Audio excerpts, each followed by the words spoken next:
Let's go to Utah and talk to Lee about bone and back damage. Hey, Lee, thanks for the call. You are live. Good afternoon, Doctor. I have a situation. There's a couple, both of them really damaged a lot. The wife has gone through hell with diabetes. She ended up having a kidney replaced, and she's had recently more problems with her backbone. And the husband has fallen out of a tree and injured his backbone at a car wreck last week, and he was flown into Provo, and they are just in the recovery process right now, and I wondered what you would recommend for both of them with regard to getting them started. They have not been on program at all. Well, it's a great question, and you're a good person to, have their back, pun intended. So I tell you a story. I was given a lecture 3-4 years ago in St. George, Utah. A husband and wife brought their daughter, and the daughter had been in an automobile accident, a bad one, and because of the automobile accident, the orthopedic surgeons did like 5 or 6 different surgeries to her, to kind of knit the bones back together and piece her body back together, because it was a big bad voodoo daddy accident. Well, the last surgery that they did, they goofed, and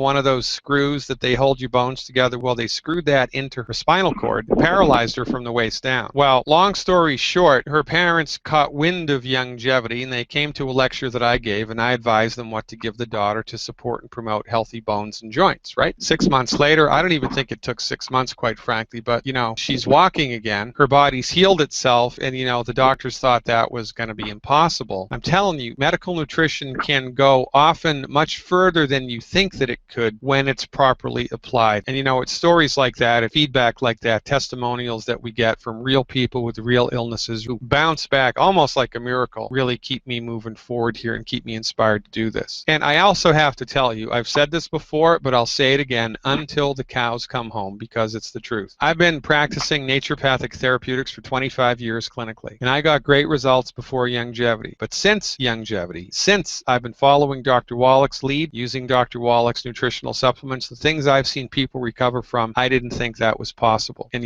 this woman in St. George was kind of like the icing on the cake of the testimonial stuff. So this is really relatively a simple thing to do, Lee. The recommendation here in an optimal situation would be per 100 pounds of body weight per month for each of them. 1 Healthy Body Start Pack 2.0 liquid, 1 of those. 2 selenium, 1 plant-derived minerals, and 1 digestive enzyme. Bet you didn't think I was going to say that. That's 1 digestive enzyme, 2 selenium, 1 plant-derived minerals, and 1 Healthy Pack 2.0 liquid per 100 pounds of body weight per month. Now, to that, I would add 2 bottles of liquid Glucogel Plus per month and 1 bottle of Cal Toddy. And I would do the Glucogel Plus and the Cal Toddy as add-ons for 2 months. So that's 2 liquid Glucogel Plus and 1 bottle of Cal Toddy as add-ons to that foundation program for 2 months. Plus, of course, eliminate the 10 bad foods. And look, man, anybody who is attempting to build back bone, joint, and ligament tissue must eliminate coffee, and they must eliminate soda pop from their diet. Coffee and soda pop have to go, because both of those things, coffee interferes with cartilage regeneration and soda pop interferes with bone regeneration. So those 2 things, in addition to the 10 bad foods, have to go. Good for you for being such a good friend, Lee. Now, get that stuff for these people and have them call me back in a couple of weeks with a report, and guess what? Expect a miracle.